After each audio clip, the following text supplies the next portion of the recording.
Nanti saudara baca di Hakim-Hakim 13, saya nggak ada waktu. Ada kisah keluarga yang sama, keluarga Manoah. Tapi keluarga ini luar biasa. Hakim-Hakim 13 ya, nanti baca di rumah. Menarik sekali. Istri-istri belajar dari situ. Mereka itu takut Tuhan, tapi mereka nggak punya anak. Akhirnya suatu hari datanglah malaikat Tuhan kepada istri Manoah. Dia akan mengandung begini-begini. Lalu sebagai istri dia cerita pada suaminya. Lalu Alkitab penulis, berdoalah Manoah kepada Bapa, dan Tuhan menjawab, ditulis begitu. Tapi datangnya jawabannya kepada istrinya lagi. Nah, ketika malaikat itu datang kepada istrinya, yang ditulis ketika suaminya tidak bersama-sama dengan dia. Itu ada kata penting. Ketika suaminya tidak bersama-sama dengan dia, maka ditulis Alkitab, larilah si istri cari di mana suaminya untuk diajak bersama-sama mendengar. Kalau Hawa menggunakan prinsip itu, nggak ada dosa sampai hari ini di dunia. Ketika setan menggoda dia harusnya tanya suaminya, harus ngomong. Bisa bayangkan kalau suaminya ada di situ hari itu, pasti lain ceritanya dunia. Betul nggak, saudara? Nah, maka itu suami istri belajarlah untuk mengerti hierarki keluarga. Jadi istri Manoah itu gambaran istri yang luar biasa, melibatkan Tuhan dan melibatkan suaminya dalam segala hal. Maka itu Tuhan berkati mereka dengan anak yang hebat. Maka itu suami istri pemikiran harus paling tidak selevel, saling mengenal. Begitu pula kita dengan Bapa di surga. Kalau kita kerjakan ini dalam kehidupan kita, saudara, maka Kristen kita jadi Kristen yang luar biasa. Amin. Tuhan pasti akan bekerja dalam kehidupan kita ini dengan sungguh-sungguh. Ayat terakhir, saya siapkan untuk perjamuan kudus. Nanti insight biar terakhir saja. Kita buka kitab Bilangan pasal yang ke-14. Judulnya apa? Pemberontakan umat Israel, ngeri sekali. Masalahnya di sini, ayat 4. Masalahnya pada ayat 4. Udah? Dan mereka berkata seorang kepada yang lain, baiklah kita mengangkat seorang pemimpin lalu pulang ke Mesir. Keren kalimatnya. Ayo kita cari pemimpin baru. Ayo kita kembali ke Mesir, kembali ke dunia ini. Saudara, dalam segala hal selalu menanyakan siapa yang kita percaya sebagai pemimpin kita. Kalau Roh Kudus dan Tuhan Yesus dan firman-Nya dan Bapa di surga itu pemimpin kita, hidup itu aman. Dan Tuhan mempercayakan para gembala pemimpin untuk memimpin juga. Maka itu jangan pernah memberi kesempatan kepada siapapun untuk ngatur kehidupan kita. Kalau toh saudara tidak dengan orang-orang lain yang saudara beri kesempatan, tapi saudara membiarkan hawa nafsumu, egois kita, keinginan kita sendiri yang kita tampilkan, maka walaupun kita nggak dibawa ke pemimpinan siapa-siapa, tapi ego kita yang mimpin kita, dan itu berbahaya sekali. Doa yang paling hebat dari seluruh Alkitab bukan doanya Yabes. Banyak orang salah ngerti.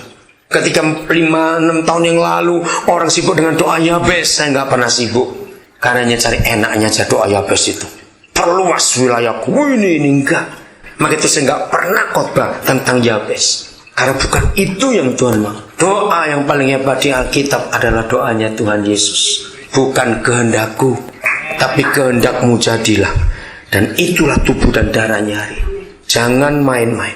Kalau Yesus saja yang adalah Tuhan berjuang melawan keegoisannya, melawan kepentingan diri sendirinya, apalagi kita yang doyan duit semua begini. Ngerti kata-kata ini? Kita harus melawan keinginan kita ini untuk segala hal. Lagi sekali saya mau akhiri dengan kalimat ini. Jangan pernah doa yang lain-lain lebih banyak dari doa yang satu. Ajari aku untuk menundukkan keegoisanku, kepentingan diriku sendiri. Tuhan, ajari aku. 3 kali Yesus bergumul untuk itu, sampai bercampur darah keringatnya. Bayangkan, hari itu berat pergumulan. Yesus Tuhan nggak pernah bergumul untuk uang, untuk makan, untuk pacar, untuk masa depan. Tidak. Yang dia gumuli cuma satu, lawan. Pertanyaannya begini, kira-kira hari itu Tuhan Yesus bisa menolak nggak kehendak Bapanya? Nah, itu yang penting. Bisa. Berarti malam itu dia bisa lari dari Getsemani untuk nggak disalib. Bisa, karena dia juga manusia. Kalau saya kejar pertanyaan itu, kalau dia lari gimana? Tanya Bapak sendiri, saya nggak tahu jawabannya. Artinya saudara, Yesus Tuhan itu begitu hebat yang mengasihi kita. Maka itu untuk bisa punya pikiran Bapa di surga, tundukkan pikiran kita sendiri. Katakan amin. Kalau kita tundukkan pikiran kita, maka pikiran Bapa akan masuk. Nah, cara menundukkan pikiran kita, buang 2 kata, 2 kalimat pendek tapi itu berbahaya. Dengarkan baik-baik. 1. Siapa yang langganan berkata, aduh jangan-jangan. Yang kedua, seandainya. 2 kata itu berbahaya. Kenapa? Renungkan.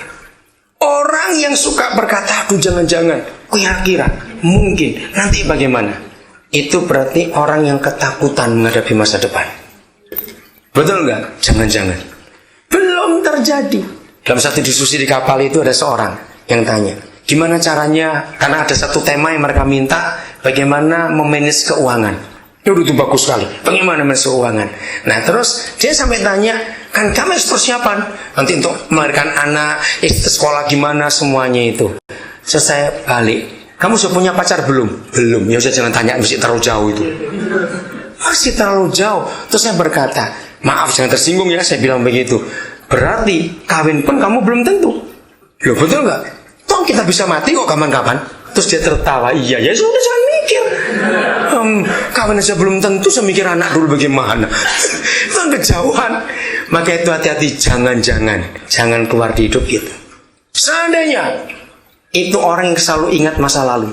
Aduh seandainya pacarku gak tabrakan mati 84, aku sudah punya cucu sekarang. Seandainya papaku gak mati, seandainya gak ada. Selama kita menggunakan 2 kalimat jangan-jangan dan seandainya, maka kita gak akan pernah punya pikiran Kristus. Kok gak ada yang ngamen sih? Nah, pakai pikiran dia dalam segala hal. Maka kalau kita pakai pikiran dia, hidup itu indah. Mari kita menghampiri.